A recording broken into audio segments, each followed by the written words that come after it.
Hi, and welcome to the Unit 1.3 and 1.4 Foundations of Chemistry supplement video. This is part one of the supplement where we focus on how do we quantify matter, and this video is designed in case you are having difficulty dealing with the equations found in the mole map, which was the 1.3 note section. So let's start off by reviewing what the mole map is. Essentially what the mole map is a tool and we use it to convert from one quantity of a substance to another. So for example, if you're given mass and you want to go to the number of particles or find the number of particles for that substance, you can use the mole map to sort of help you do that. And when solving a problem like that, we use the analyze, plan, solve system where we're analyzing, we find what we're given, we identify what we're given and what we're trying to find. And plan, we map it out, how to go from given to the find. So, and that's where the mole map is helpful because you can see here, you treat it just like any map. If you're starting with mass, if you're starting at mass and you want to go to particles, you can sort of see how you have to get there. You have to get there through moles. Finally, for solving, you can use plug and chug, which is where you're just plugging in your known quantities and solving for an unknown. You plug those into these equations that are on the mole map and or dimensional analysis.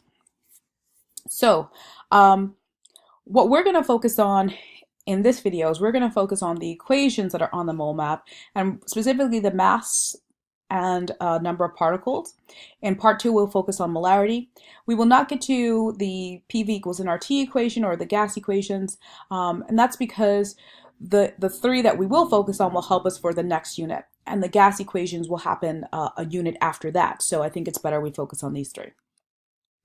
Okay, so let's start off by focusing on the equation relating moles and number of particles. So when we talk about number of particles, you probably know that 1 mole is equal to 6.02 times 10 to the 23 things, whatever those things are, whether they're atoms, molecules, donuts, pencils, it doesn't matter. We treat a mole similar way we treat a dozen, where 1 dozen is 12, 1 mole is 6.02 times 10 to the 23. And this number is known as Avogadro's number, and this is an image of Avogadro himself.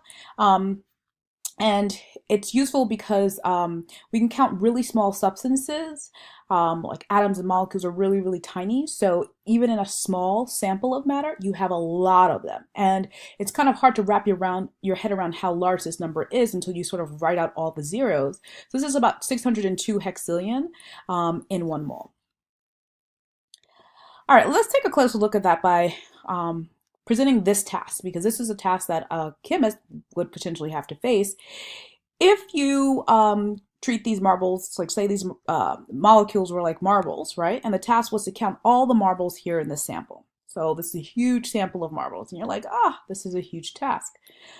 One way that we can do it is we can divide those marbles up into certain groupings with a certain number in each group. And the same thing was done for molecules and atoms and those sorts of small particles, and that number was the 602 hexillion. So each grouping here represents 602 hexillion. So let's say we divided it out and we got 4 of them that had 602 hexillion, and then one that was like half of that, 3.01 times 10 to the 23rd, or 301 hexillion. And so we can count these up and say we have 1, 2, 3, 4.5 moles of marbles. Okay, and sort of like, let's just bag them into a mole-sized bag. So we can just put the marbles in a mole-sized bag, and here we have a mole bag. And we know that each bag contains 602 hexillion because that's what 1 mole is, except for this half bag, which contains half of that, 301 hexillion. Okay, so with that understanding, how many marbles are there in 4.5 moles of marbles? So instead of counting out each individual one, you can use your understanding that 1 mole is equal to 6.02 times 10 to the 23 to figure out how many marbles did we start off with. All right, so pause the video now. When you press play again, the answer and work will be revealed. Okay, so using the APS system, we're going to analyze first. We're starting off with moles, which is 4.5 moles, and we're trying to end with the number of marbles. So what our plan is going to go, we're going from moles, 4.5 moles, to question mark number of marbles, because we don't really know what that number is, and that's what we're trying to solve for. Okay, so in our work here, I'm going to do dimensional analysis. I write the number I'm starting off with, and to make it a fraction, I just put it over 1. Then I'm going to multiply this by the conversion factor equation, which is here. But I'm going to change this conversion factor equation into a fraction.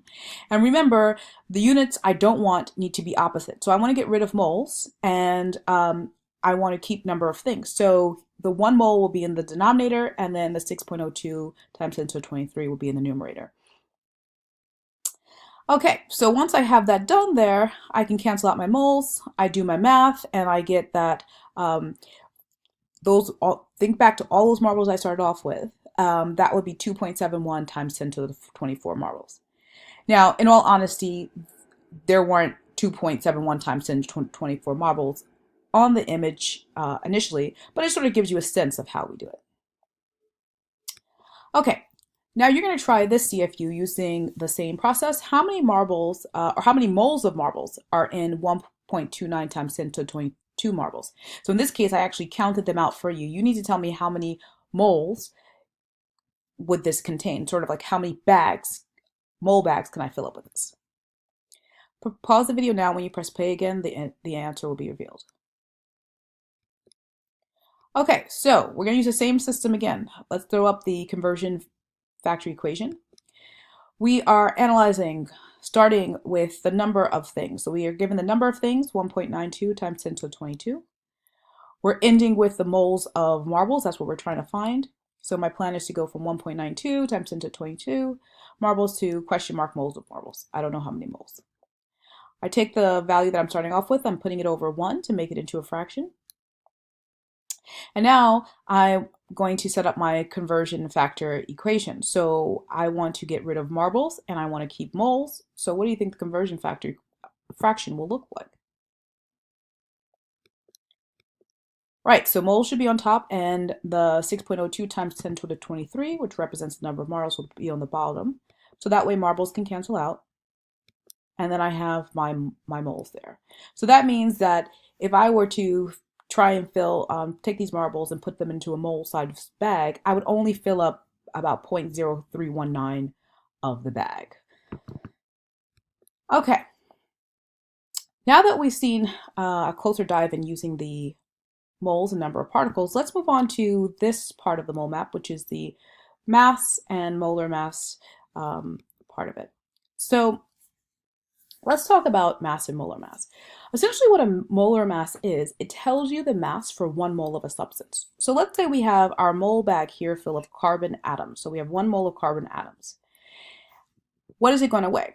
If you put that on a scale, you'll find that it weighs 12.011 grams. Now, where do we get that information from? We got it from the periodic table. If you find carbon in the periodic table, which is here, and you look at the decimal number on the periodic table, you'll see this number here. That is known as the molar mass. And the molar mass of carbon is 12.011 grams per mole. And what this unit is telling you is that essentially 1 mole of carbon will weigh 12.011 grams. So another way of writing the molar mass is to say 1 mole of carbon is equal to 12.011 grams. Cool. Well, what if we had a situation where we didn't have quite a mole size bag here? So we're trying to figure out how many moles of carbon would weigh 7.219 grams. So we have our mass, but we don't know how many moles this would be. We're going to use this equation as a conversion factor. And we do the same thing we normally do, which in this case we're given the mass, 7.219 grams. We start with that number first. Again, to make it a fraction, I just put it over 1. Notice there are no units here in the bottom, just putting it over 1 to make it a fraction. Then I'm going to multiply it by the conversion factor that I get from this equation. So what I need to think about is what should go on the bottom, the 1 mole of carbon or the 12.011 grams. That's right, the 12.011 gram will go on the bottom so that those units can cancel out, because I want to keep moles here. So once I have that all set up, I can cancel out my units and do the math. So once I do the math here, I get 0.601 moles of carbon. In terms of the math, we are multiplying 7.219 times 1. That's in the top. And then we're going to divide that by 1 times 12.011, which is just 12.011. Okay, now let's try this example here. Let's say we have a mole of H2O molecule. So now we're not dealing with an atom, we're dealing with a molecule. H2O, as you probably know, is water. And if you were to take a mole of H2O molecules and put it on the scale, you would get this mass, 18.015 grams. Well, how do we get that information? Again, from the periodic table. Water is made up of hydrogen, and you can see the molar mass of hydrogen is 1.0079 grams. And it's also made up of oxygen, which, as you can see here, the molar mass for oxygen is 15.99 grams. So how do we calculate, or how do we get the 18? Well, to calculate the molar mass of H2O, you know that H2O has 2 hydrogen atoms, so I take 2 times the molar mass of hydrogen. And then I'm going to add to that the molar mass of oxygen. Since there's only one oxygen, I don't need to multiply this by any number. Once I combine them together, I get this value. Now, just like with carbon, we know that the molar mass is given units of grams per mole, but instead of writing it this way, we can also write it sort of as a conversion factor equation by saying 1 mole of water is equal to 18.015 grams. And that can help us when we're doing our math. All right, now you're going to try this CFU. So how many moles of H2O are there in 26.831 grams? So picture it. You have a large bag of water molecules, and when you weigh that, you get the mass to be 26.831 grams. I want to know how many moles does this bag contain. Pause the video now, and when you press play, the answer will be revealed. Great, so here's our work. We're starting off with 26.831 grams. I use this conversion factor to make a conversion factor fraction. In the denominator of the conversion factor, I put the 18.015 grams that I got from my molar mass and 1 mole on top. And then I cross out my units and solve, and I get this value. So in this bag, there will be 1.489 moles of water molecules. Okay, we're going to pause the video now. I'm going to move on to supplement part 2. So when you're ready, you can watch supplemental part 2. I hope you found this video helpful. Have a quality day.